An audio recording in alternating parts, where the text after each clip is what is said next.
para a partir de hoje adentrarmos, como disse a vocês lá no vídeo dos desafios, em novos conhecimentos matemáticos. É claro, não tão novos assim, porque vocês já devem ter visto em anos anteriores, mas no que diz respeito a esse ano, são. E justamente o que eu quero chamar a atenção de vocês, certo, pessoal, é que estou rodeado destes objetos de conhecimento que quero trabalhar com vocês no nosso vídeo dos nossos estudos não presenciais de hoje.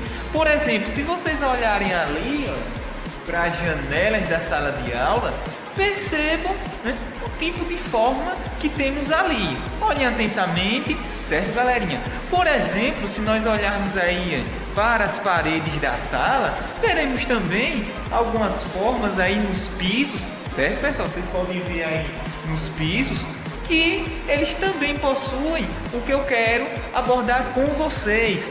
Não somente isso, mas se nós avançarmos mais um pouco aqui no ambiente da sala de aula, veremos, por exemplo, né, que o nosso objeto é muito usado, certo, galerinha? Quadro, né? Esse quadro aí que nós utilizamos muito nos nossos estudos presenciais, ele também, olhem bem aí, vendo? Ele também tem um formato aí interessante. Se nós olharmos para outros objetos aqui neste ambiente da sala de aula, também veremos esse mesmo formato. Por exemplo, se nós olharmos aí as lâmpadas, tá vendo? A luminária aí que mantém as lâmpadas, também possui esse formato.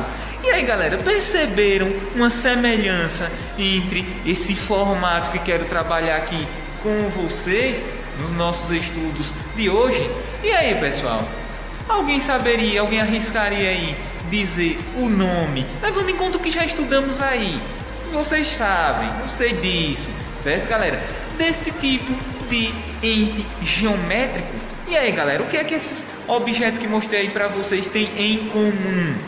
Certo, galerinha? E aí, quem lembra?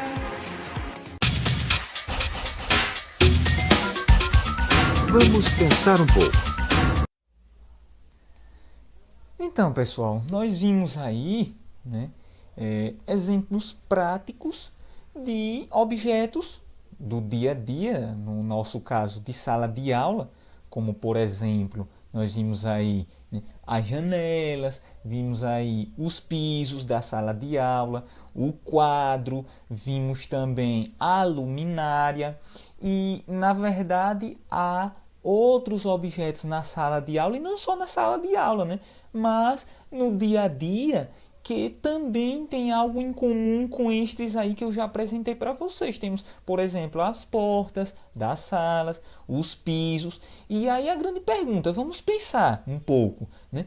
Esses formatos vistos do ponto de vista do plano, percebam que eles são formados aí justamente o quê? Por 4 lados, é uma primeira coisa a observar. Segundo, cada lado desse, entre 2 deles, há espaços. Lembrando que esses espaços entre os lados, né, em entes geométricos, são denominados de ângulos. Então temos aí figuras formadas por 4 lados. Lembrando que esses lados são segmentos, na verdade, de reto, ou seja, tem início e tem fim, né, e são aquele segmento ali reto. Então 4 lados e 4 ângulos internos, né, 4 cantos em uma linguagem informal. E aí, pensando um pouco, nós já vimos aqui algo sobre isso, não foi, galera?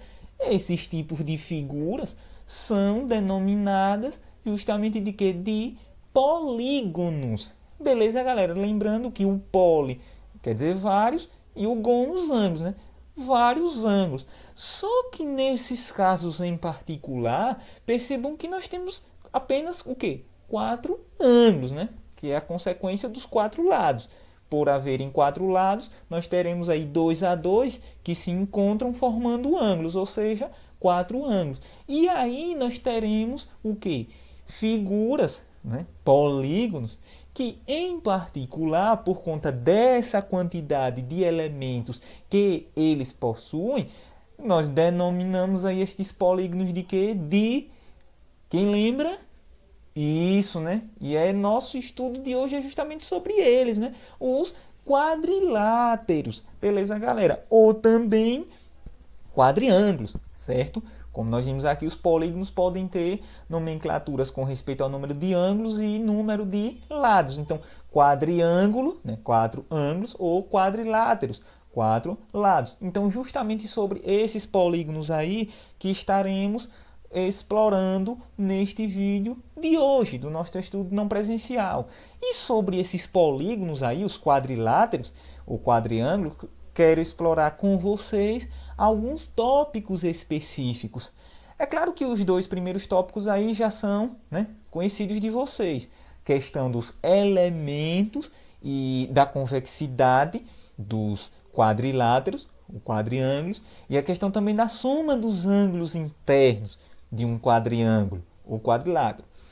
O que, digamos, é específico deste estudo de hoje são esses demais tópicos aí. Percebam que fala sobre a questão da classificação quanto ao paralelismo entre os lados, daqui a pouco veremos melhor sobre isso, e diante disso aí chegamos em outros dois tópicos, né, que é o tópico aí paralelogramos e o tópico trapézios. Daqui a pouco esses nomes farão sentido. E por fim, algumas propriedades importantes sobre os quadriláteros. Beleza, galera? Então, avançando aí para o primeiro tópico, né? Que na verdade nós já vimos aqui anteriormente, a questão do conhecimento dos quadriláteros ou quadriângulos, a questão dos elementos primários e a convexidade. No que diz respeito aos elementos primários, então apresento aí para vocês um exemplo de quadrilátero, né? O próprio quadro da sala de vocês, né? Percebam que ele é formado aí por 4 lados. Em cada ponta, vamos falar numa linguagem informal, eu representei aí uma letra maiúscula do nosso alfabeto, né? A, B, C, D. Com isso, eu obtive o quê? 4 pontas. Numa linguagem formal, chamamos essas pontas aí do nosso quadrilátero de vértices. Então, temos aí os vértices A, B, C e D. Beleza, galera? Que são justamente essas 4 pontas do nosso polígono, do nosso quadrilátero. Percebam que esses vértices, eles se conectam. E justamente essa conexão são os lados do nosso polígono. Então, por exemplo, eu tenho aí os lados AB, ou seja, o segmento de reta que inicia no vértice A e finaliza no vértice B. Eu tenho também aí os lados BC, CD e DA. Beleza, galera? E com isso eu tenho 4 lados. Então, por isso que ele recebe esta nomenclatura de quadrilátero, ou seja, 4 lados. Percebam que 2 a 2, esses lados, eles têm um espaço entre eles, tipo, entre o lado AD e o lado AB, eu tenho um espaço aí, né? Eu tenho um canto. E esse canto aí, numa linguagem formal, nós chamamos esses espaços aí entre os segmentos, né, entre os lados, de ângulos. E então, teremos aí 4 ângulos, né? São as mesmas letras que usamos para representar os vértices acrescidos do acento circunflexo, para dar essa ideia de que nós estamos nos referindo não às pontas, e sim aos espaços aí entre os cantos, né, entre os lados, né, do nosso quadrilátero.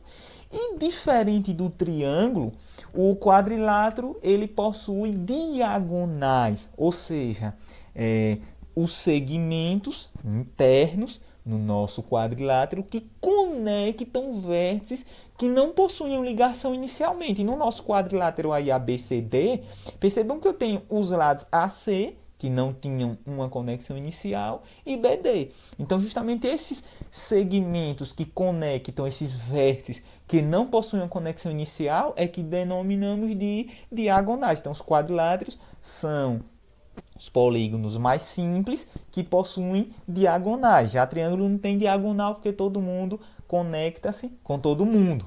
Beleza, galera? E temos a questão da convexidade também nos quadriláteros. O quadrilátero, ele é o exemplo de polígono mais simples que pode ser não convexo.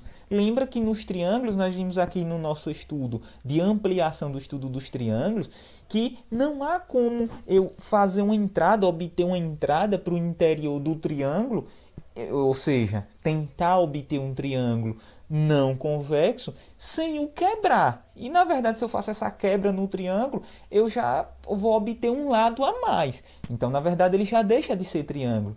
E quando eu faço isso, ó, eu vou obter justamente esse rapazinho aí. Perceba, se eu tivesse só ABD, né, eu teria um triângulo. Só que veja que eu dei uma quebrada aí no lado AD, de modo a obter agora um novo vértice, o vértice C. Então, o que é que acontece? Eu obtive já agora quantos lados? Isso mesmo, né? 4, ouvi daqui. E justamente percebam que esse polígono, por ter 4 lados, ele é justamente o quê? Um exemplo de quadrilátero. E por ter essa entrada para o interior, essa abertura para o lado de dentro, ele vai ser um exemplo de quadrilátero não convexo. Beleza, galera? Então, os quadriláteros são aí os polígonos mais simples a poderem ser classificados como não convexos. E avançando aí no nosso estudo, né, nós vamos ter a questão da soma dos ângulos internos. E até recomendo que vocês façam esse experimento em casa e até quem puder, né, na nossa atividade de dúvidas, comentários e sugestões, pode mandar foto desse experimento aí construído. E o que é que acontece? Esse experimento fala justamente sobre a soma dos ângulos internos de um quadrilátero, né? Que nós já vimos uma fórmula geral aqui, mas que aqui nós vamos ver uma outra maneira específica também e bem prática de obter essa soma dos ângulos internos, que é justamente o quê? Desenhando um quadrilátero qualquer, né? Eu desenhei um aí aleatório, destacando os ângulos internos, pintando cada um deles com cores diferentes, conforme mostro aí para vocês. E depois eu faço o quê? Depois disso, eu vou cortar o meu quadrilátero, né, recortar em 4 partes, de maneira que cada ângulo fique somente em uma das partes, conforme o exemplo aí. E aí vem, depois eu vou juntar esses 4 ângulos, de modo que eles formem um único ângulo. E aí é nessa parte aí que eu deixo com vocês, né, até como um experimento, para ver como é que vocês vão agrupar esses ângulos de maneira a formar um único ângulo só. Imagine essa situação como um quebra-cabeças. E de antemão vem a pergunta, né? E quando eu faço isso, qual é o ângulo que eu vou obter com a junção dos 4 ângulos internos de um quadrilátero? Essa é a pergunta que vocês vão responder, né? Podem fazer aí o experimento e quando chegar no final que vocês juntarem essas 4 partes e formarem um único ângulo, vocês tiram uma foto e manda para cá, né? Para a gente também compartilhar aqui depois, né? Em um outro momento. Mas de antemão, eu adianto, né? Vocês vão obter justamente o que? Um ângulo completo. Eu já estou dando até a resposta. Eu quero ver agora como vocês vão arranjar, né? Vão fazer esse agrupamento desses ângulos para obter este ângulo completo. Ou o ângulo de um giro, ou em outras palavras, o ângulo de 360 graus. Certo, galerinha? Então, justamente aí é onde entra a nossa conclusão. Num quadrilátero, a soma dos ângulos internos é sempre o quê? O dobro da soma dos ângulos internos do triângulo. Ou seja, é 360 graus. Beleza, galera? Quando a gente avança mais um pouco aí no nosso estudo, certo? Nós iremos para a questão aí da classificação dos quadriláteros, levando em conta o paralelismo entre os lados. Lembrando que paralelismo é sinônimo de paralelo. Estou falando em lados paralelos, certo, galera? E isso aí eu posso dividir em 2 partes. Eu tenho o caso em que os quadriláteros apresentam 2 a 2 lados paralelos, ou seja, quando isso acontece, pares de lados paralelos, eu tenho paralelogramos, certo, galerinha? E alguns exemplos aí clássicos de paralelogramos que justamente não somente possuem esta característica aí, de 2 lados paralelos, mas possuem também outras características que fazem com que eles possuam nomes mais específicos ainda do que paralelogramos. Por exemplo, esse rapaz aí. Opa, já sei que muitos já falaram aí, né? Ah, professor, isso é um retângulo, né? Eu vi daqui. Justamente, né? O retângulo, ele é um exemplo de paralelogramo. Por quê? Vejam que as laterais, os 2 lados aí verticais, né, são paralelos. Mesmo que eu prolongue, imagine que eu pegue uma régua e prolongue esses 2 lados aí, né, eles vão continuar paralelos. A mesma coisa com os lados horizontais, ou seja, as bases do meu quadrilátero. Se eu prolongar, elas também não vão se conectar, vão ser paralelas. Então, por conta disso, esse ente geométrico aí, ele é um paralelogramo. Só que, em particular, percebam que a soma dos ângulos internos, nesse caso aí, e já sei que é 360 graus, mas em particular, todos eles têm a mesma medida. Alguém sabe dizer, esses ângulos internos aí, quantos graus eles possuem? Isso, né? Eu vi daqui, 90 graus, certo, galera? E por conta disso, esse paralelogramo aí recebe o nome de retângulo, certo, galerinha? Eu tenho esse outro exemplo aí. Se eu prolongar os lados aí inclinados para a esquerda ou inclinados para a direita, perceba que eles também vão ser paralelos. Ou seja, eu tenho um paralelogramo. Nesse caso, eu não tenho os ângulos internos tendo 90 graus, né? Se eu vou verificar, eu vou obter diferente disso. Porém, se eu for fazer aí a medida dos lados, eu vou obter que todos os 4 lados possuem a mesma medida. E diante disso aí, esse tipo de paralelogramo nós classificamos como, ó, isso, né? Losango. Um exemplo prático de losango, né, é justamente as pipas, né, que as crianças, adolescentes gostam aí de usar, né, para se divertirem. E nós temos um tipo de paralelogramo, esse penúltimo aí, que reúne essas duas características que mencionei anteriormente. A questão dos ângulos internos terem 90 graus e a questão dos 4 lados terem a mesma medida. Então, é bem parecido com um retângulo, mas ele tem a característica também do losango, né, que tem os 4 lados tendo a mesma medida. Então, esse daí ele é um caso bem particular de paralelogramo, certo, galera? Que nós denominamos aí de quê? De quadrado. E eu tenho aquele caso em que o ente geométrico aí, quadrilátero, ele nem tem ângulos retos, como o retângulo, e nem os 4 lados têm a mesma medida, como o losango, né? E, consequentemente, ele não tem nenhuma das características do quadrado, né? Que é esse caso aí, o último. Vejam que eu tenho pares de lados paralelos, em particular 2 pares de lados paralelos, né? Vejam que os lados aí inclinados, né, laterais aí, se eu prolongar, eles não se conectam, ou seja, são paralelos. E idem para as bases. Se eu prolongo as bases, elas também vão ser paralelas da mesma maneira. Só que a medida da lateral é diferente da medida da base. Então, nesta situação aí, nós vamos ter um exemplo de quadrilátero que é somente paralelogramo. Não é nem quadrado, nem retângulo, nem losango.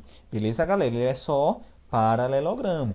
E aí eu venho com outra classificação, né? A classificação dos trapézios, que é o quê? Quando eu tenho apenas um par de lados paralelos. Vejam aí que se eu prolongo essas laterais, né, que estão inclinadas para a direita e esquerda, respectivamente, se eu prolongo elas, apesar de na parte de baixo não, mas lá em cima elas iriam se conectar, formaria até como se fosse um triângulo, né? Se eu prolongo as duas laterais aí, né, lá em cima elas se conectam. Então, justamente isso faz com que esses dois lados aí laterais não sejam paralelos. Então, só vou ter apenas um par de lados paralelos, ou seja, as bases, né? Os lados aí horizontais, de cima e de baixo, superior e inferior.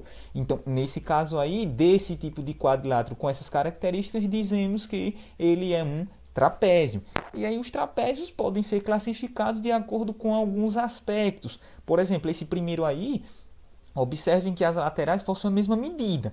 Então, nós dizemos que esse tipo de trapézio ele é o quê? Isósceles, ou seja, quando essas laterais, que nesse caso aí vão ser os lados que vão se cruzar, se nós prolongarmos, quando esses lados concorrentes por quê? Porque eles se conectam lá em cima, se eu prolongo, né? Tem a mesma medida. Eu tenho o caso de um tipo de trapézio que é parecido com um retângulo, mas veja que é como pegasse um pedaço do retângulo e recortasse. E se eu prolongar essa lateral aí, né, que está inclinada, e prolongar a outra lateral aí na vertical, elas lá em cima se conectam também, né? Então, por isso que é trapézio. E, em particular, vejam que uma dessas laterais, a lateral que está do lado esquerdo da tela de vocês, veja que ela é perpendicular às duas bases, ou seja, forma 90 graus. Então, esse tipo de trapézio, dizemos que ele é retângulo. Por quê, professor? Contém dois ângulos internos retos.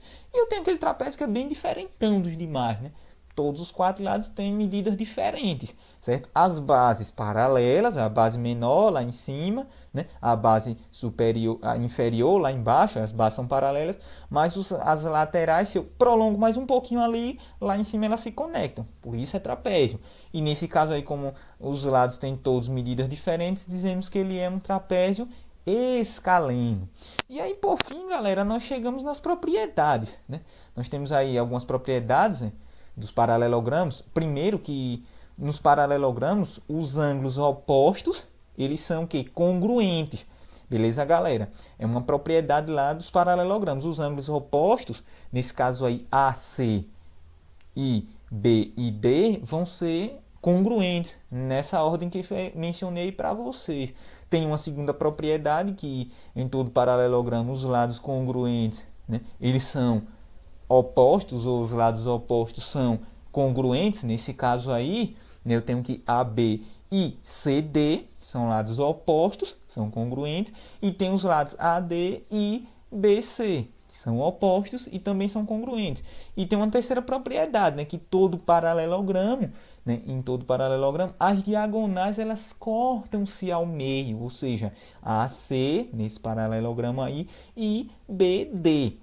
Beleza, galera? Vocês poderão ver as demonstrações dessas propriedades lá nas páginas 49 e 50 do livro didático 2 de vocês, no capítulo 1. Para não parecer que é algo, o professor está falando porque ele está dizendo e é assim porque sim. Não, na verdade, existem demonstrações que fazem com que essas propriedades sejam válidas. Inclusive, essas propriedades aí resultam lá dos casos de congruência de triângulos. Vocês vão ver isso nas demonstrações, certo, galera? Então, quem não pegou a ideia lá das demonstrações sobre as congruências de triângulo, também não conseguirá compreender isso aqui. Quem tiver uma dificuldade lá, retorne nos casos de congruência de triângulos, veja direitinho e aí vem para cá, para essas páginas, para vocês compreenderem essas propriedades e suas respectivas demonstrações, né? Professor, tem uma propriedade só para paralelogramo?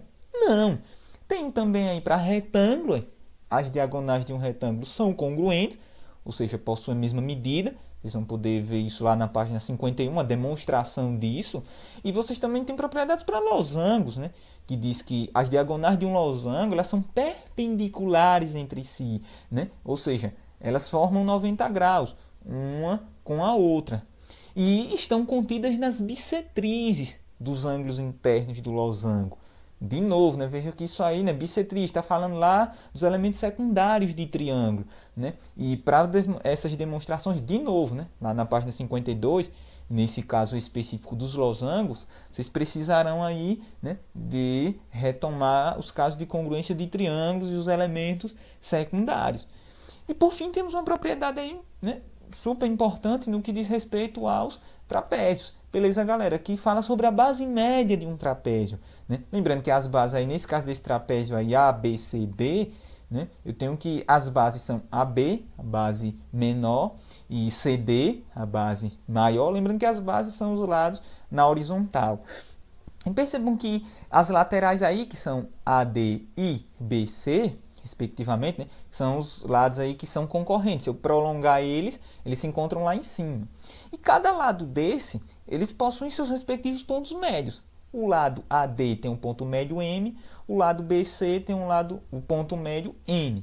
E o que acontece? Eu posso formar um segmento aí, MN. E esse segmento ele é justamente o quê? Denominado de base média, porque ele conecta os pontos médios das laterais.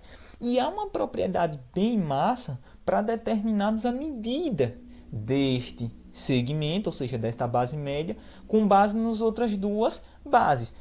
Justamente é obtida através dessa fórmula aí, né? A medida da base média é a média aritmética entre as medidas das bases menor e maior, ou seja, eu somo a base superior mais a medida da base inferior e divido por 2.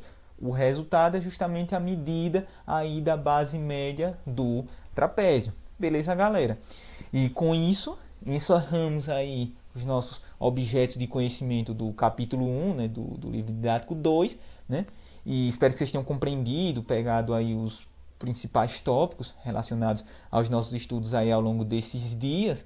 E lembrando que quaisquer dúvidas, né, temos aí as aulas no Hangouts, temos aí a plataforma Plural, né, e outros meios aí, né, que estaremos tentando sanar as dúvidas de vocês para que possamos aí avançarmos no nosso processo de ensino e aprendizagem. Certo, galerinha? Então, Um abraço aí, viu, pessoal?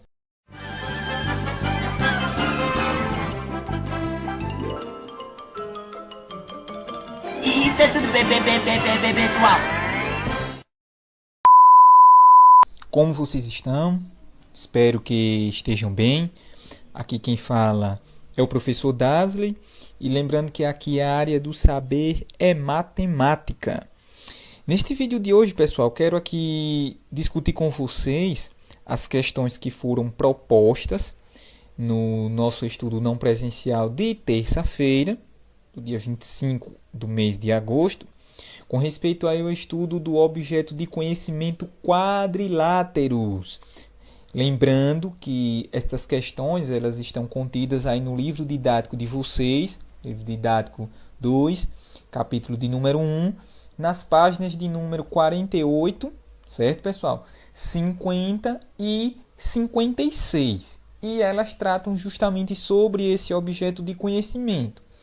E aí, sem mais delongas, né, vamos aí para a questão de número 91, que pede para que consideremos aí o quadrilátero ABCD abaixo e, com base nele, respondamos as seguintes questões, né, os seguintes itens. Aí ele traz aí o item A, os seus lados, né, quantos e quais são os seus lados.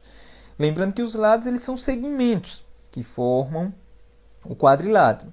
E, em particular, esses segmentos são formados pela conexão entre os vértices. Então, na verdade, eu quero até, né, iniciar pelo item B aí, né? Os seus vértices. Então, nós temos aí quantos vértices? 4. Lembrando que cada um deles é indicado aí por letras maiúsculas do nosso alfabeto, né? Tem o A, tem o B, tem o C e tem o vértice D. Então, todo temos aí, né, 4 vértices.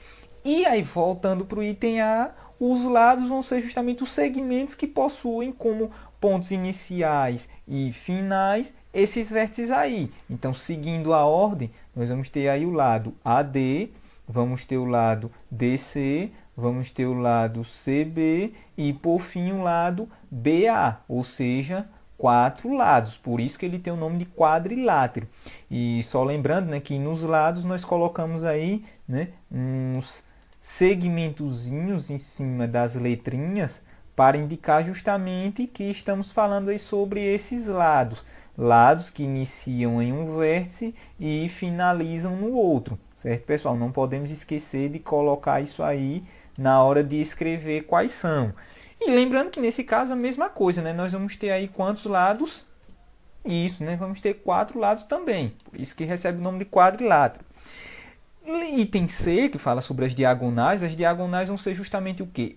Os segmentos internos que conectam os vértices que não têm conexão inicial. Nesse caso aí eu tenho BD, é um exemplo de diagonal, e CA, exemplo de outra diagonal. Certo, pessoal? Então, nós vamos ter nesse caso aí quantas diagonais?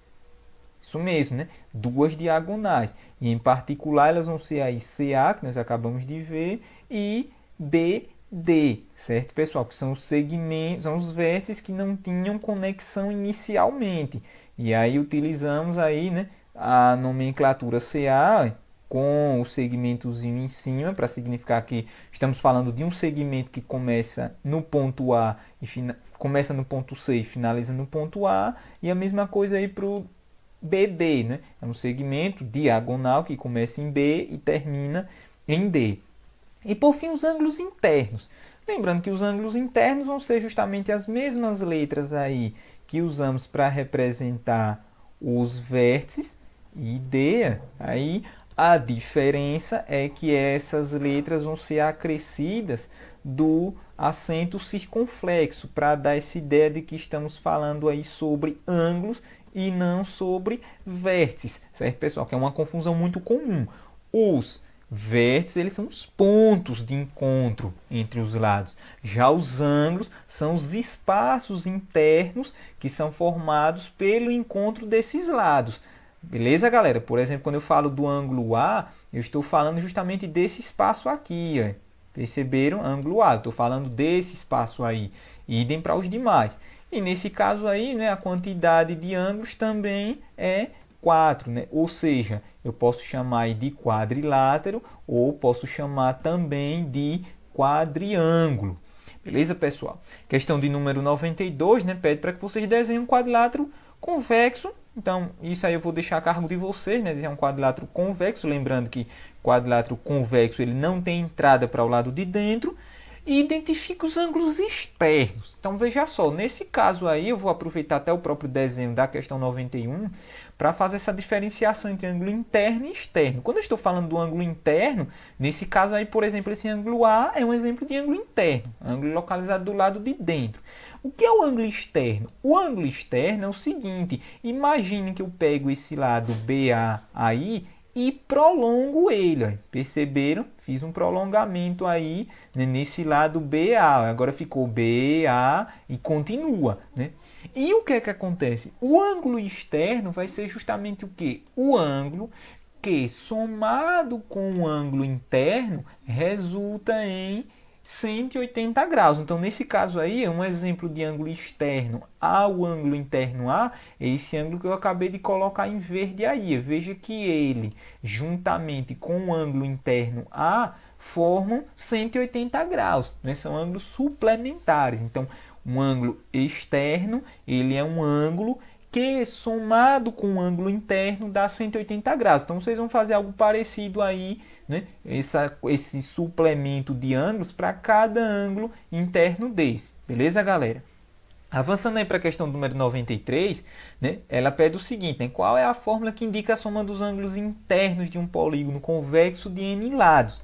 Nós vimos aqui, né, que nós temos aí a fórmula da soma dos ângulos internos. Né? Vou colocar aí, né, representada por SI, né? E essa fórmula é justamente o que? O número de lados que tem esse nosso polígono, menos 2, lá da fórmula que nós vimos no estudo de polígonos, vezes o que? 180 graus. Então, com essa fórmula, encontramos a soma dos ângulos internos de um polígono qualquer.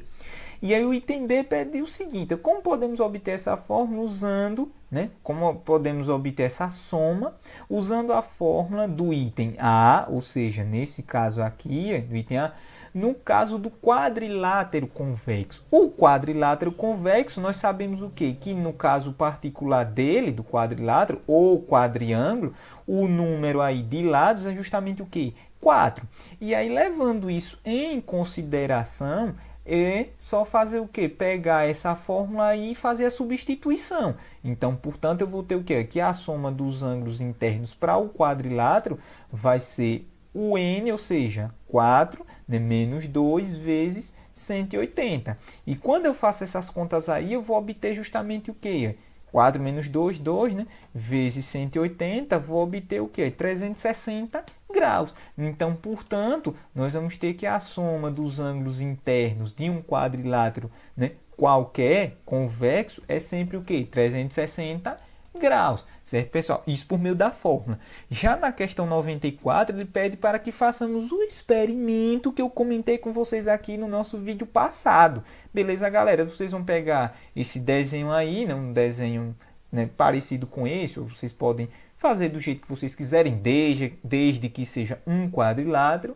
E aí vocês vão recortar, né? Recortar de modo que cada ângulo fique aí em uma parte específica. Eu até dei um exemplo, né? Pode chegar aqui, corta assim, né? E depois corta assim. Veja que cada pedaço aí vai ficar apenas com um ângulo.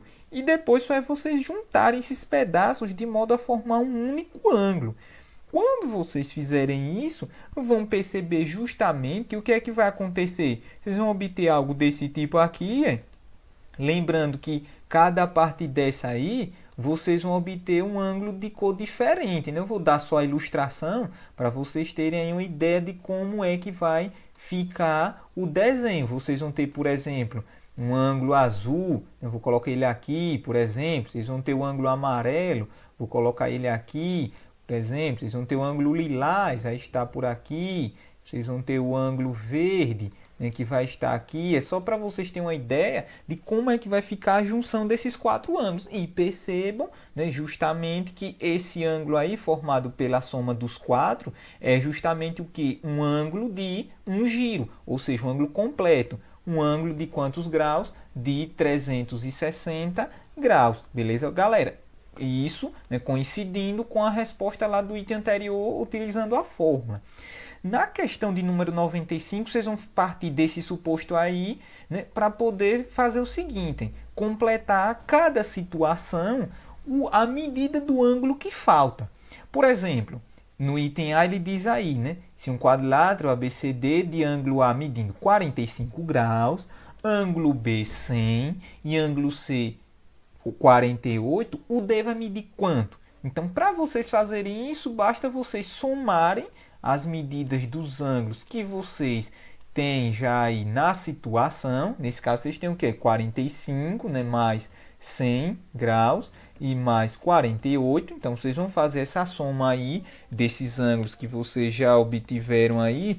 Quando vocês somarem, vocês vão encontrar o quê? 193 graus. Certo, galera? E aí, o que é que vocês vão fazer? Se vocês sabem que a soma dos ângulos internos de um quadrilátero ao todo é 360 e você já obteve ângulos tais que a soma das medidas deles é 193 graus, basta vocês diminuírem, né? 360 menos 193. Com isso, vocês vão encontrar aí que o ângulo que falta, ele terá justamente o que? 167 graus. Em outras palavras, será aí o ângulo D. Beleza, galera? Nessa situação, o ângulo D aí ele tem 167 graus, né? Lembrando que nós colocamos sempre aí o chapeuzinho para indicar que nós temos ângulo.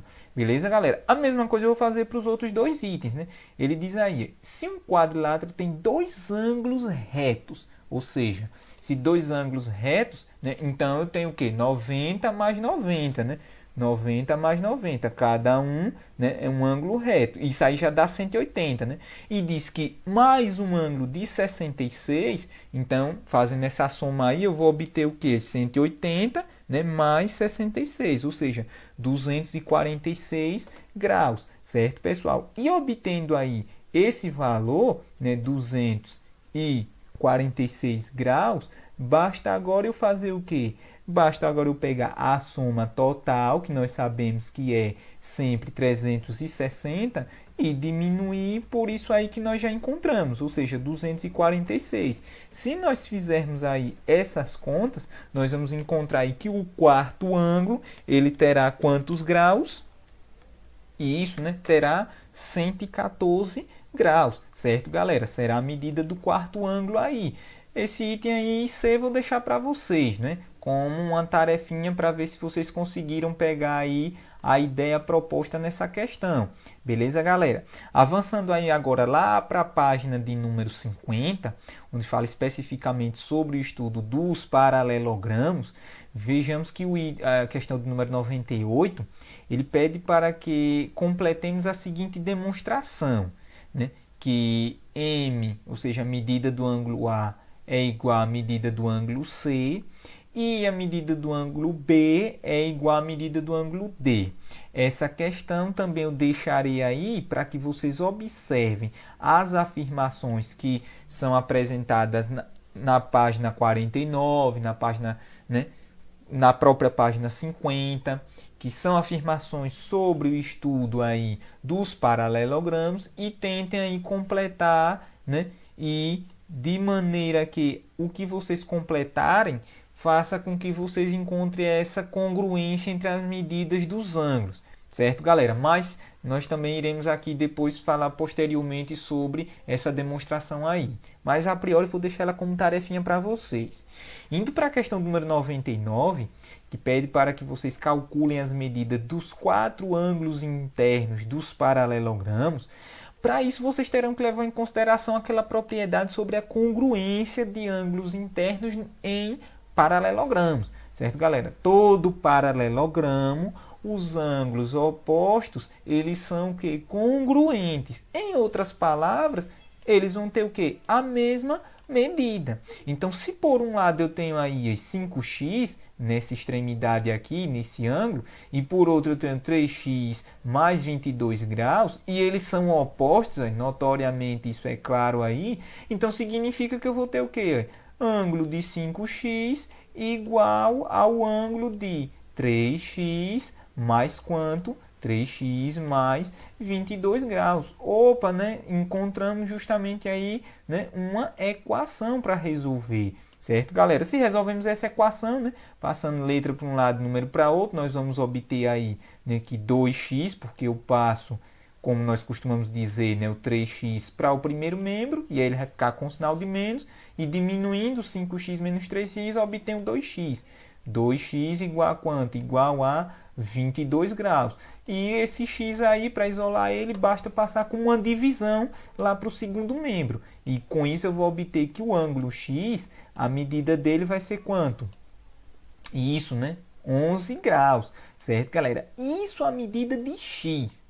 Se nós olharmos para essa situação aqui, ó, onde eu tenho 5x, significa que esse ângulo aqui, desse paralelogramo, ele vai medir o quê? O quíntuplo do valor de x, ou seja, 5 vezes 11. Em outras palavras, ele vai ter quantos graus? Isso, né?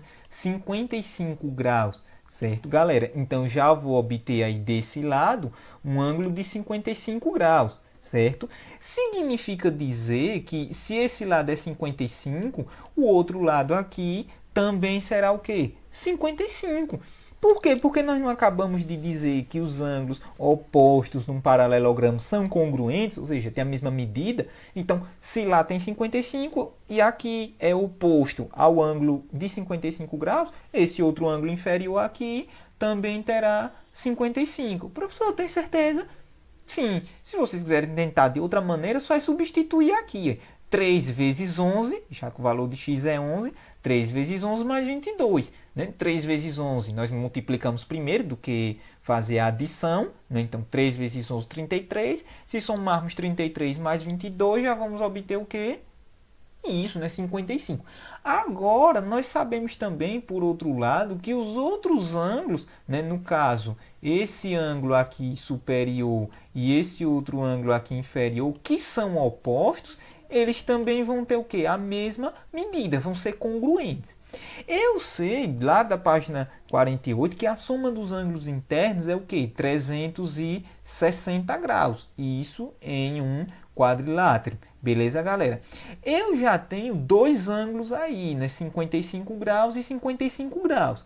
Ou seja, se eu somar esses dois aí, já vou obter 110 graus. Então, o que é que acontece? Um primeiro passo é subtrair, né? 360 menos 110, que é a soma dos ângulos conhecidos aí nesse paralelogramo. Certo, galera? Se eu fizer essa subtração aí, de 360 menos 110, eu já vou encontrar o quê?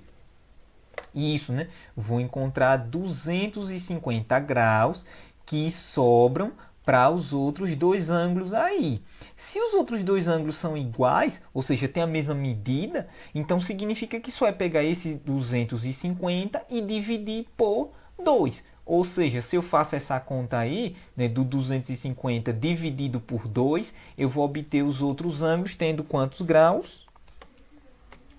Isso, né? 125 graus. Então, vou ter aí 125 graus no ângulo superior. E como esse é congruente, porque é oposto, vou também obter aí 125 graus. Certo, galera? Se eu fizer essa soma aí, eu vou obter ao todo 360 graus.